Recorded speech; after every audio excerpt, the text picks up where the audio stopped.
बिस्मिल्लाहिर्रहमानिर्रहीम बिस्मिल्लाहिर्रहमानिर्रहीम। अज़ीज़ तलबा अस्सलामु अलैकुम। उम्मीद है आप सब लोग खैरियत से होंगे। अल्लाह पाक आपको ज़िंदगी के हर मैदान में कामयाब करे और आपको अपने घरों में खुश और आबाद रखे, आमीन। आज हम आपकी जो 9th जमात की नई किताब है उसकी तीसरी नज़्म है जावेद नामा, यानी जावेद के नाम। इसके शायर अल्लामा मोहम्मद इकबाल हैं। ये उनके बेटे थे जावेद, जिनके नाम उन्होंने ये नज़्म लिखी थी। तो अल्लामा इकबाल जो हैं वो शायर मशरिक़ हैं। उनके बेटे जो जावेद इकबाल ने 7 साल की उम्र में उन्हें ख़त लिखा, जो उस वक्त गोल मेज़ कॉन्फ्रेंस 1930 में 31 में शिरकत के लिए लंदन में मौजूद थे।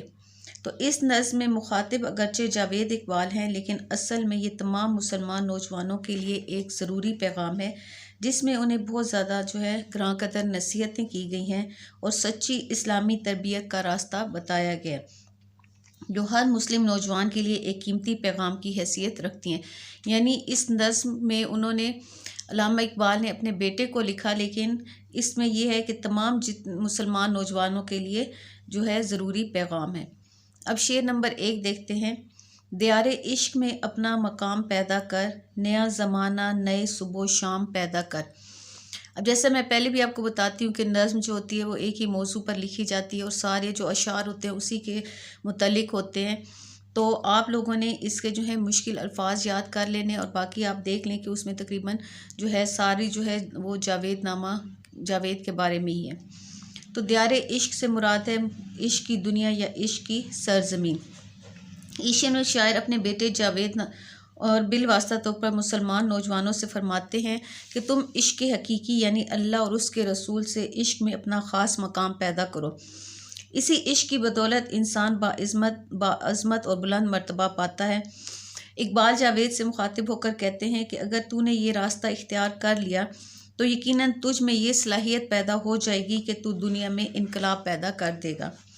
मुराद ये है कि अल्लाह ताला और रसूल सल्लल्लाहु अलैहि वसल्लम की मोहब्बत के सिवा इंसानी ज़िंदगी में दर्जे कमाल हासिल नहीं हो सकता, और ये मकाम जिसे मिल जाए वो ज़माने की हर गर्दिश और सुबह शाम की हर रंज से बिल्कुल बेनियाज हो जाएगा। उसका अपना ज़माना होगा और उसके अपने सुबह शाम होंगे।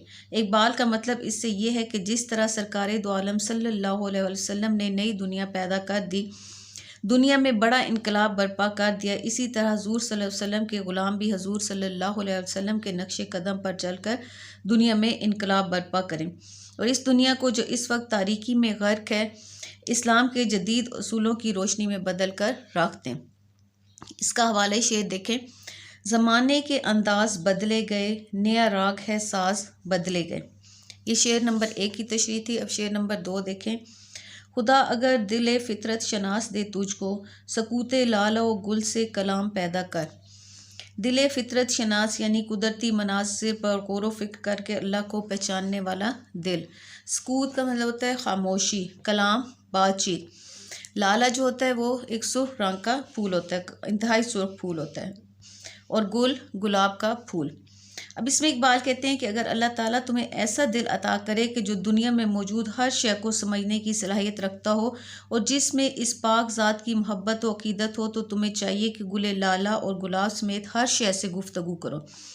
तुम्हें लाला और गुल से इसकी हस्ती का सबूत मिल सकता है। सकूते लाला और गुल से कलाम में सनत तज़ाद पाई जाती है और ये एक दिलकश अंदाज़ है। इस बात के कहने का मकसद ये है कि अगरचे लालो गुल ज़बान नहीं रखते, लेकिन अगर कोई फितरत शनास उनकी बनावट पर गौर करे तो वह ज़बान हाल से अल्लाह खालिक कायनात के वजूद की गवाही देंगे। यानी कुदरत की जो चीज़ें बोलने वाली ज़बान से महरूम हैं, इनकी बातें भी तू समझने लगेगा। तुझ में वो कुव्वत पैदा हो जाएगी जिसकी बदौलत तू कुदरत की बेज़बान चीज़ों की खामोशी या उनकी बातों को भी समझने लगेगा और तुझ पर फितरत के राज अयां होने लगेंगे।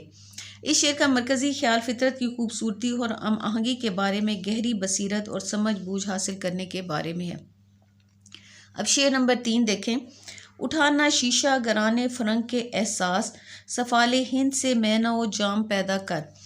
शीशा ग्राम फरंग का मतलब है यूरोप के चमकते हुए अलूम, तौर तरीके और यूरोपी तहजीब इससे मुराद है। यानी लफ्ज़ी मतलब शीशा बनाने वाले, जबकि यहाँ इनसे मुराद अहले फरंग की फरेबकारियाँ हैं।